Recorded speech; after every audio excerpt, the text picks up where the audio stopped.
Sebelum nonton video ini, ada giveaway kalung emas dan kaos official Ikatan Cinta untuk pendaftar baru SpinPay. Download SpinPay sekarang di App Store dan Play Store.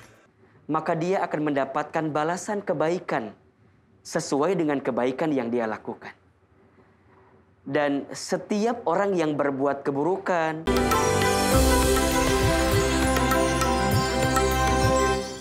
Bismillahirrahmanirrahim. Assalamualaikum warahmatullahi wabarakatuh. Waalaikumsalam warahmatullahi wabarakatuh. Pemirsa setia Silaman Kolbu dimanapun berada, gimana nih, sehat ya? Mudah-mudahan semuanya senantiasa dalam keadaan sehat walafiat, dimudahkan Amin, segala penyelesaian dari permasalahan-permasalahannya oleh Allah Subhanahu Wa Taala. Amin. Mudah-mudahan juga kita bisa mengawali segala sesuatu dengan membaca Bismillah. Akhir dengan alhamdulillah, mudah-mudahan itu bernilai ibadah dan mendapatkan pahala dari Allah Subhanahu Wa Taala. Amin. Amin, amin. Senang sekali saya Bobi Maulana beserta guru kita semua, Pak Ustadz Danu, bisa menemani pemirsa semua lagi. Selamat datang di Siraman Kolbu, Sejukan Hati. Pak Ustadz, nih, tema kita pagi hari ini menarik sih Pak Ustadz. Apakah dosa bisa diwariskan? Dalam arti mungkin begini, ketika ini mungkin hubungannya dengan orang tua dengan anak gitu Pak Ustadz ya. Apakah nih orang tuanya ini ketika memang sedang mengandung gitu ya, ada kesalahan-kesalahan yang diperbuat oleh ibu bapaknya, kemudian punya anak, dosa itu turun ke anaknya atau seperti apa Pak anaknya yang menanggung dosanya atau menjalankan sesuatu seperti yang dilakukan oleh orang tuanya? Ini kurang lebih seperti apa nih Pak Ustadz yang temanya? Silakan tausiahnya Pak Ustadz. Terima kasih Mas Bobi. Sama-sama Pak Ustadz. Bismillahirrahmanirrahim. Assalamualaikum warahmatullahi wabarakatuh. Waalaikumsalam warahmatullahi wabarakatuh. Amin ya rabbal alamin. Amin. Alhamdulillah, mudah-mudahan di pagi hari ini kita mendapatkan kesehatan dari Allah dan juga hidayah dari Allah Ta'ala. Amin ya rabbal alamin. Amin. Tema kita bagus sekali, apakah dosa bisa diwariskan? Ini gimana? Banyak sekali ayat dalam Quran menceritakan bahwa seseorang itu melakukan perbuatan baik yaitu untuk dirinya sendiri. Dan kalaupun dia itu melakukan kesalahan, ya dia yang menanggung kesalahan. Maksudnya adalah seseorang itu melakukan sholat, sedekah, berpuasa ya untuk dirinya sendiri. Tidak bisa sholat, sedekah, puasa itu saya kirimkan untuk Mas Bobi, saya kirimkan untuk ini. Sebenarnya salah satunya itu, ya. Kemudian kalau dia melakukan kesalahan, ya dia sendiri yang menanggung. Kalau dia melakukan dosa, ya dia yang menanggung. Bukan diniatin saya berbuat dosa ini untuk Mas Bobi, biar Mas Bobi yang kena dosanya. Kan gitu ya. Itu banyak yang begitu. Jadi kelihatannya ngamalin ini, dikirimin itu, ngalamalin ini, kirimin. Nah itu nggak ada. Sudah diceritakan dalam Quran, nggak bisa. Jadi kalau kita mau berbuat amal soleh ya untuk diri kita, bukan kita itu kelihatannya amal ini yang kita lakukan, tapi dikirimkan untuk orang lain. Ya, itu belajar untuk memahami bahwa Quran itu menceritakan seperti itu. Nah, apakah dosa bisa diwariskan dari orang tua ke anak? Insya Allah tidak, karena sudah dijelaskan dalam hadis bahwa seorang anak itu pada saat dia itu lahir, kemudian sampai akhir balik itu tidak punya dosa. Nah, baru setelah akhir balik seterusnya diceritakan juga bahwa disitulah amaliah mereka, amaliah si anak itu baru ditulis oleh Allah Ta'ala, baik yang baik maupun yang buruk. Nah, kalau mamanya ada orang, ini Ustadz, ya Ustadz kan selalu nerangkan bahwa kalau orang sakit itu dari kesalahan dan dosa dia. Insya Allah ya betul. Karena saya mengacu pada ayat wa ma asabakum min musibatin fa bima kasabat aydikum. Jelas bahwasanya musibah yang diterima seseorang itu dari buah tangannya mereka sendiri, dari dosanya. Nah, kalau ada anak sakit padahal dalam hadis anak ini belum punya dosa. Anak sakit itu berarti anak itu berdosa. Enggak. Anak diberi sakit oleh Allah Ta'ala adalah karena Allah itu menginginkan si orang tua itu sadar bahwa anak sakit ini memang diberikan pengetahuan agar orang tuanya itu yang taubat kepada Allah Ta'ala. Taubat kepada Allah Ta'ala karena apa? Kalau orang tuanya sendiri diberi sakit, dia masih kalau dia diberi sakit ke dokter kek, ke minum obat kek, kan begitu-begitu aja. Coba kalau anak sakit panas, akan bingung nih orang tua. Tapi untuk kembali pada Allah Ta'ala sulit. Paling kasih obat ini, obat itu. Kalau nggak bisa ke rumah sakit. Itu cara-cara manusia normal ya. Tapi kalau memang kita mau belajar takwa pada Allah Ta'ala, pada saat anak diberi sakit pada Allah Ta'ala, tahu anaknya apa, sakitnya panas. Panas itu emosi. Ya sudah, siapa yang barusan emosi di antara ayah dan ibunya? Nah, inilah sebenarnya cara Allah memberikan peringatan kepada orang tuanya. Ini bisa aja melalui si anak. Dan dosa tidak bisa diwariskan. Karena kalau diwariskan, saya kirim aja dosa-dosa saya kepada siapapun. Barangkali sifat atau watak mungkin Pak Ustadz yang bisa diwariskan itu ya? Iya, genetik istilahnya. Genetik. Iya, Genetik itu bisa aja genetik secara fisik bisa, genetik secara sifat bisa. Jadi ada umpamanya ada seorang kena kanker dibilang ini kankernya genetik, atau seorang kena gula ini gulanya ini genetik, gula turunan umpamanya. Padahal dicari kakek ayah ibunya nggak ada yang gula, kakek neneknya nggak ada yang gula. Nggak taunya orang itu memang kalau nyuruh sesuatu, nyuruh seseorang harus dikerjakan, kalau nggak marah. Nah, ya udah kena gula dia. Nah, bapak ibunya nggak, saudaranya nggak, karena memang kelakuannya dia. Kenapa dia begitu? Karena bisa aja dia itu merasa pinter, merasa ini, akhirnya seperti itu. Dan itu bisa aja genetik yang bisa diturunkan, tapi kalau dosa enggak. Kalau ayahnya kena gula, kemudian anaknya kena gula, itu bukan penyakit turunan, tapi sifatnya mirip. Sifatnya mirip. Kalau sifatnya mirip, sudah pasti insya Allah penyakitnya mirip. Jadi dosa tidak diturunkan, tetapi dosa ditanggung sendiri-sendiri. Sendiri-sendiri. Kalau saya ngirimin, saya nggak ngirimin amalan, saya kirim aja dosa saya ke orang yang saya tidak suka.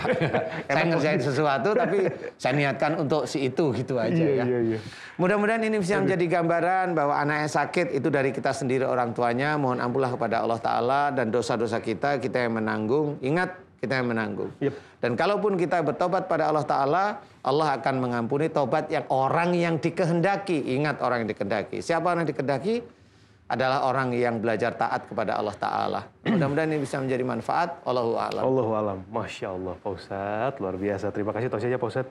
Seandainya dosa itu bisa dikirim, udah tanda counter ya. Transfer dosa.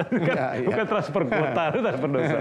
Barakallahu Pak Ustadz. Selanjutnya pemirsa saya akan berikan tausiah seputar tema kita. Apakah dosa bisa diwariskan? Kita persilakan Ustadz Hilman Fauzi. Monggo Ustadz.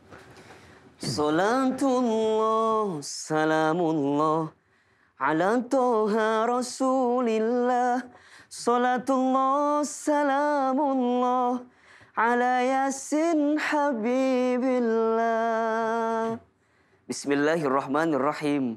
Assalamualaikum warahmatullahi wabarakatuh. Waalaikumsalam warahmatullahi wabarakatuh. Alhamdulillahirabbil alamin. Allahumma salli wa sallim ala rasulillahi Muhammadin wa ala alihi wa ashabihi ajma'in. Amma ba'd. Ustadz Danu, Mas Bobi, dan pemirsa Siraman Kolbu, MNC TV yang dirahmati Allah Subhanahu wa Ta'ala. Mudah-mudahan kita semua dalam keadaan sehat walafiat. Amin, ya Allah. Yang sedang sakit, Allah berikan kesembuhan. Amin. Yang sedang sulit, Allah berikan kemudahan. Amin, ya Rabbal Alamin. Tema kita kali ini adalah, apakah dosa bisa diwariskan? Pemirsa yang dirahmati Allah, setiap orang yang berbuat baik, maka dia akan mendapatkan balasan kebaikan sesuai dengan kebaikan yang dia lakukan. Dan setiap orang yang berbuat keburukan, berbuat dosa, berbuat maksiat, maka dia pun akan menanggung dosanya sendiri. Dan hal ini sudah langsung menjawab, apakah dosa bisa diwariskan? Tentu jawabannya tidak. Dalam Al-Quran, tepatnya di surat Al-Isra, ayat ke-15, Allah Subhanahu wa Ta'ala berfirman, wala taziru wajiratun wijra ukhra. Seseorang tidak bisa menanggung dosanya orang lain. Artinya bahwa dosa yang dia lakukan akan diberikan balasan sebagaimana dosa yang dia lakukan juga. Oleh karena itu, belajarlah untuk menghadirkan kebaikan-kebaikan saja selama kita hidup, dan menyedikitkan dosa yang kita lakukan. Percayalah, setiap kebaikan yang kita lakukan akan mendapatkan balasan kebaikan pula. Hal jazaa'ul ihsan illal ihsan. Tidak ada satu kebaikan yang kita lakukan kecuali balasannya adalah kebaikan. Dalam ayat lain Allah berfirman, "Faman ya'mal mithqala dzarratin khairan yarah, wa may ya'mal mithqala dzarratin syarran yarah." Barang siapa yang berbuat kebaikan, walaupun sebesar biji zarrah, orang lain enggak tahu kebaikan itu, yakin Allah melihat kebaikan itu. Ya. Begitu sebaliknya, barang siapa yang berbuat dosa, berbuat kesalahan, berbuat kejahatan, ditutupi, disembunyikan, gak ada orang yang tahu, hakul yakin Allah mengetahui dosa yang kita lakukan. Dan pasti Allah membalas setiap kesalahan yang pernah kita lakukan. Maka tadi kata Ustadz Danu, kalau kita merasa banyak dosa, pernah berbuat dosa, maka ayolah kita bertobat kepada Allah Subhanahu wa taala. Bertobat dengan cara menyesal pernah berbuat dosa itu. Kemudian kita berhenti, tinggalkan perbuatan dosa itu. Dan yang ketiga, kita isi hari-hari kita ke depan dengan kebaikan. Kalau sudah berbuat baik kitanya, kemudian ajak orang lain untuk berbuat baik. Karena ingat kata Nabi SAW, "Man dalla ala khair, falahu mithlu ajri fa'ilihi." Barang siapa yang mengajak kepada kebaikan, sampai ada orang yang berbuat baik karena ajakan kebaikan itu, maka orang yang ngajak kebaikan mendapatkan pahala kebaikan itu. Jadi yang bisa diwariskan adalah kebaikan. Tapi kalau dosa, insya Allah, mudah-mudahan kita tidak menanggung dosa orang lain. Amin. Karena kalau nanggung dosa orang rasanya nggak sanggup, Mas Bobi. Iya. Dosa kita pribadi aja. Aduh. Udah banyak banget. Makin Apalagi numpuk. ditambah dengan dosa orang lain. Betul. Yang paling mungkin adalah kita jangan sampai menyakiti hati orang lain. Itu dia. Karena nanti kita akan ditagih juga. Pahala kita akan ditimpakan kepada mereka yang pernah tersakiti hatinya gara-gara ulah kita. Nauzubillah min dzalik. Wallahu a'lam bishawab. Mudah-mudahan bermanfaat. Baik. Assalamualaikum warahmatullahi wabarakatuh. Waalaikumsalam warahmatullahi wabarakatuh. Barakallah. Pak Ustadz Hilman, Masya Allah. Terima kasih tausiahnya. Pemirsa, coba saya akan simpulkan ya sedikit dari tausiahnya Pak Ustadz Danu yang tadi. Jadi intinya sepakat ya antara Ustadz Danu maupun Ustadz Hilman, dan semuanya adalah dosa itu tidak bisa diwariskan. Namun ada genetik di sini dari orang tua, seumpama orang tua ini sulit untuk diberikan masukan atau pandangan. Genetik ini bisa menurun sifat atau karakter, Pak Ustadz ya, sehingga anak ini punya sifat yang sama dan itu mendatangkan dosa juga gitu. Nah, jadi karakter atau sifatnya itu yang mendatangkan dosanya. Jadi bukan dosanya yang diwariskan. Mudah-mudahan bisa dipahami dan kita semua bisa bertaubat mohon ampun kepada Allah apabila kita punya sifat-sifat yang tidak disukai oleh Allah Subhanahu wa taala. Amin. Sekali lagi terima kasih Pak Ustadz Danu, Pak Ustadz Hilman. Sesaat lagi setelah satu ini akan ada seorang bintang tamu, seorang aktris cantik yang populer di salah satu program komedi di televisi. Siapakah dia? Jangan kemana-mana, tetap di Siraman Kolbu Sejukan Hati.